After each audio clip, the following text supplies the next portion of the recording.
Պարոն Բաբայան, Ռոբերտ Քոչարյանը հարցազրույց է տվել մի քանի լրատվամիջոցի եւ հայտարարել, որ չի հավատում, որ պարտության սիմվոլը կարող է արժանապատիվ խաղաղություն բերել։ Սուբյեկտը, որը դրանով զբաղվում է, ունի այլ մոտիվացիա։ Ինքն ուզում է մի թուղթ Նիկոլ Փաշինյանի մասին եւ այն խաղաղության հետ առնչություն չունի։ Ես խնդրեմ մեկնաբանեք այս հայտարարությունը։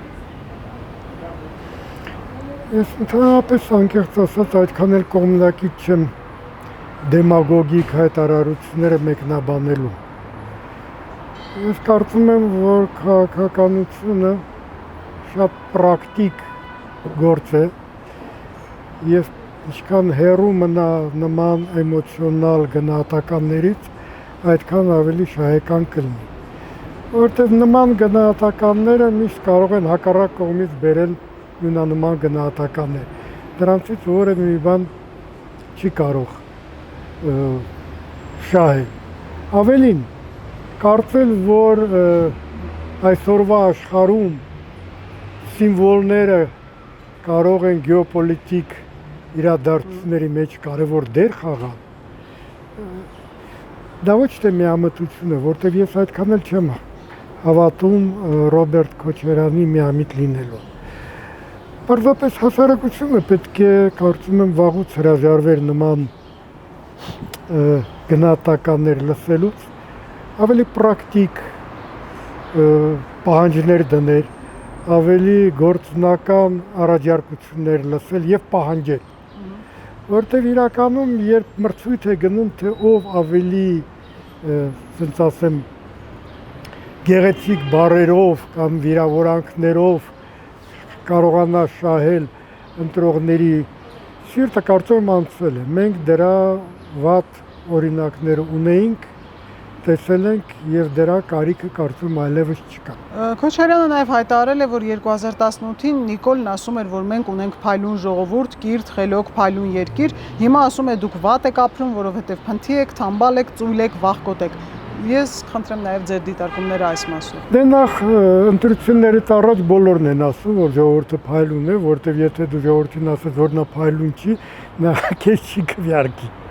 Սա Ես ավելի կողմնակից եմ օբյեկտիվ գնահատական։ Ես չեմ կարծում, որ այն բառերը, որը օգտագործեց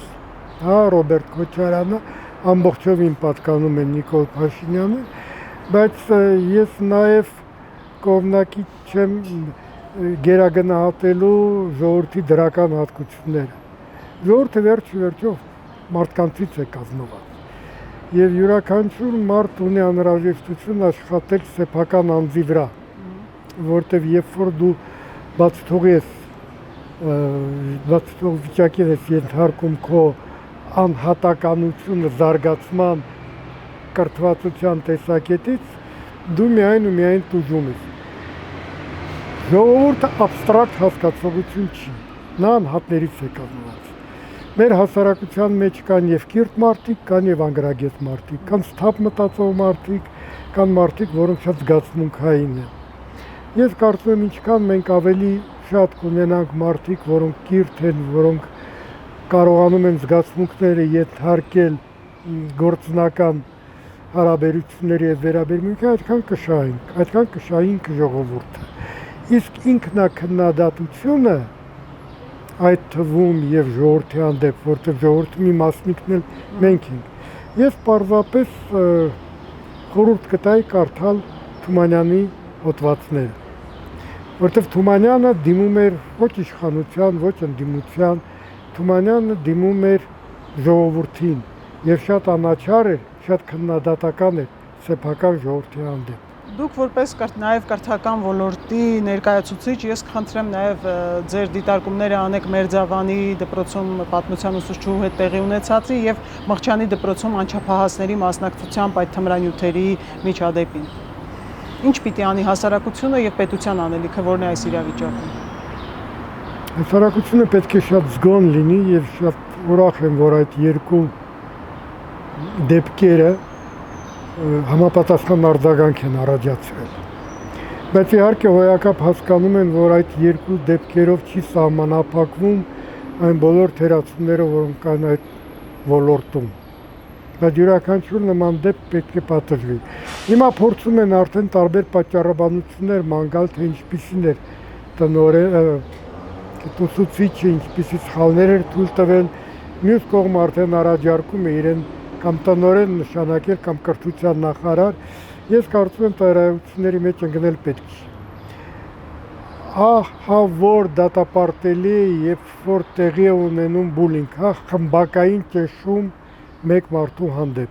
անկախ նրանից թե ով է այդ մարդը, նույնիսկ եթե նա ինչ-որ հարցերում սխալ է եղել։ Մենք մեծ գործ ունենք անելու։ Հիմա մենք հաճախակի լսում ենք, որ այս դպրոցն է վերանորոգվել, այն դպրոցն է վերանորոգվել, եւ դա իհարկե շատ ողջունելի է, բայց դպրոցի որակ իհարկե առաջին հերթին դա ուսուցիչն է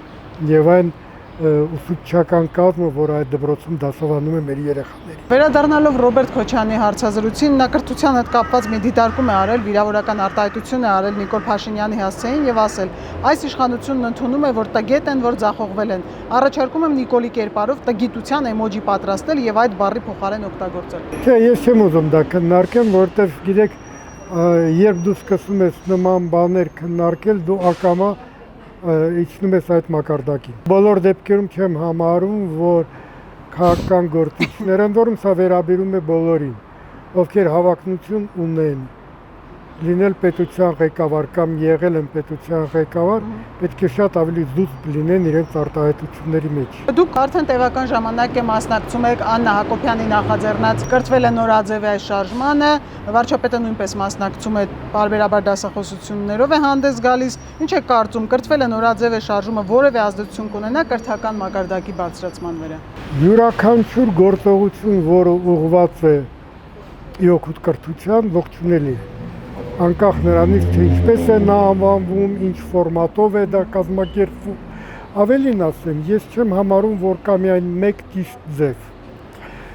Կրթությունը այն ոլորտն է, որը պահանջում է կոմպլեքսային մոտեցում։ Եվ ինչքան շատ լինեն նման նախաձեռնություններ, ես ինքս մասնակցել եմ մի հանդիպմանը Մատենադարանում եւ կարծում եմ, որ շատ հետաքրքիր բովանդակային խոսակցություն է տեղի ունեցել մարդկանց հետ, որտեղ մարդիկ բոլոր դեպքերում կարոտ են, ասենց ասեմ, անկաշկանդ եւ անկեղծ խոսքին։ Խնդիրը հաճախակի սխալ է ընկալվում, որ վերևից ինչ-որ բան է ուսուցանվում, իրականում ոչ։ Իրականում, եթե նման հանդիպումները գոնե որոշակի չափով մարդկանց մեծ առաջացնեն սովորելու կրթվելու ցանկություն, որտեղ կրթվելու ամբողջ իմաստը նա է, որ դա անդադար process է, դա չի ավարտում դպրոցով, չի ավարտում բուհով, հաջողության են հասնում այն մարդիկ, որոնք մինչև խոր ծերություն շարունակում են կրթվել։ Շատերը քննադատում են, որ Աննա Հակոբյանը պիտի ասի, որ մենք կրթվենք եւ այլն, բայց չեն հասկանում, թե այնտեղ ինչ է քննարկվում։ Այ դուք որպես ներկա։ Չէ, այն նման բան չկա։ Եվ վերջիվերջով, եթե դու ձեզ դուր չի գալիս Աննա Հակոբյանը, գնացեք անհատական ձևով կամ ուրիշ ֆորմատով կրթվեք, խոսքը գնում է կրթվելու մասին։ Խոսքը չի գնում անպայման, որ գնացեք այնտեղ նստեք ու նոր հասկացեք, թե ինչ կարևոր է կրթվելը։ Բացարձակապես։ Ավելին, ամենայն դեպս այն հանդիպմանը, որտեղ ես էի ներկա, մենք խոսում էինք հավասարը հավասարի պես։ Ես միշտ առաջնորդվել եմ իմ սիրած դրամատուրգ Չեխովի արտահայտության, որ հիմարը սիրում է սովորեցնել, իսկ խելոքը սովորել։ Ձեր կարծիքով կրթությունը կարող է փոխել մեր երկրի ապագան, ինչպես ասում են կրթվել է նորաձևի շարժման նախաձեռնողները։ Անկախ նրանից ով է դա ասում, դա ճիշտ է։ Միայն կրթվելը կարող է փոխել մեր երկրի, եւ ես չէի ասի ապագան, եւ կասեի նաեւ ներկա։ Եվ ես չեմ ուզում, որ կրթվել հասկացողությունը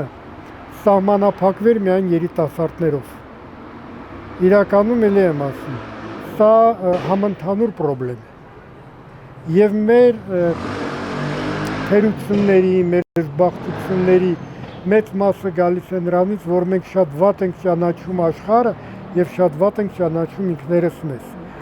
Մեր կառավարման, երկրի կառավարման համակարգի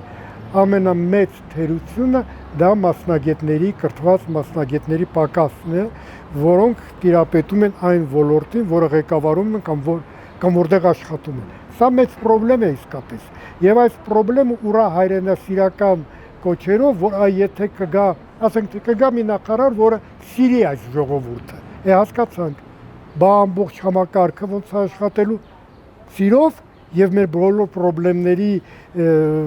բանում արմատները կապված են սիրո կամ ատելության մեջ, կարծում եմ ոչ։ Մենք պետք է հարգենք եւ համապատասխան վերաբերմունք ունենանք մասնագետների հանդեպ, պրոֆեսիոնալների հանդեպ։ Մեր համար միակ չափանիշը ուզած պաշտոնյայի կամ ուզած աշխատողի, որը զբաղվում է որևէ գործով, պետք է լինի հետեւյալը. նա գրագետ է կատարում իր աշխատանքը, թե գրագետ չի կատարում։ Եվ որևէ հարցեր, որ նա լավ մարդ է, սրա բարեկամն է, սրա ծանոթն է, որևէ նշանակություն չունի։ Միակ չափանիշը իր պրոֆեսիոնալիզմը։ Եվ ինչպես տեսնում ենք, Հայաստանը արդեն տևական ժամանակ հայտնվել է հիբրիդային պատերազմի այսպես շրջապտույտի մեջ, որը գնալով ավելի է սրվում։ Ինչ հակազդող մեխանիզմներ եք տեսնում, որ վտանգավոր չլինի այս ամենը։ Շնորհակալություն։ Ոչ միայն Հայաստան, հա, եթե մենք նայենք, թե ինչ է կատարվում աշխարհում, մենք կտեսնենք, որ շատ զարգացած եվրոպական երկրներում են հիբրիդային պատերազմներ գնում համապատասխան կենտրոնից, հա, դա էլ բոլորս գիտեն։ Ես կարծում եմ կա երկու ճանապարհ եւ երկու ճանապարհով պետք է միաժամանակ գնալ։ Առաջինը դա պետությունը պետք է մեխանիզմներ ձեռնարկի դրան հակազդելու համար։ Եվ երկրորդը յուրաքանչյուրս պետք է կարողանանք մեր իմունիտետը զարգացնել։ Գիտեք, միկրոբները շատ են, վիրուսները շատ են, եւ երազել այն ժամանակվա մասին, որ այդ վիրուսները չեն լինի, դա բան է, միամտություն է։ Իմունիտետը պետք է զարգացնել։ Ամեն մի գրած, ամեն մի ասածը մի անգամից չընդունել որպես սուրբ գիրք, կարողանալ վերլուծել, իմիջիալոց դրանելու օգնում կրթությունը, հա, բերել լուրջ համեմատություններ, փորձել հասկանալ ում կարելի է վստահել, ում ոչ։ Սա շատ կարևոր բան է։ Միայն պետության վրա այդ հույսը դնել կամ միայն հասարակության վրա այդ հույսը դնել պետության կողմից կարծեմ սխալ է։ Միաժամանակ պետք է երկու ուղղությունով էլ գնալ։ 44-օրյա պատերազմի ընթացքում եւ հետպատերազմյան որոշ ժամանակահատվածում բոլորս կհիշենք, թե ինչ մեդիա տերորներ, ինչ մանիպուլյացիոն հայտարարություններ էին արվում եւ հասարակությանը կարելի ասել sense ստրեսի մեջ էին պահում։ Ինչ է կարծում, այդ դոզան ավելի նվազել է, մարդկանց իրավագիտակցության մակարդակը բարձրացել է, հաշվի առնելով, որ դուք պտտվում եք մարզերում, շրջում եք մարդկանց հետ խոսում եք, ինչ կարծիք ունեք։ Հիմա կասեմ զարմանալի բան, բայց մարզերում վիճակը շատ ավելի լավ է։ Շատ ավելի սթափ են վերաբերում, ամեն մի ասածին չեն հավատում, շատ ավելի ամուր են իրենց հողի վրա, շատ ավելի տրամաբանորեն են խոսում, միգուցե գալիս է նրանից, որ նրանք քիչ են Facebook մտնում, չգիտեմ դա էլ կա։ Ես կարծում եմ հարձակումները գնալով կավելանան, բայց կարծում եմ, որ ի տարբերություն 44 օրվա պատերազմի մեր հասարակության հուսով եմ մեծամասնություն ավելի պատրաստ է դիմադրելու,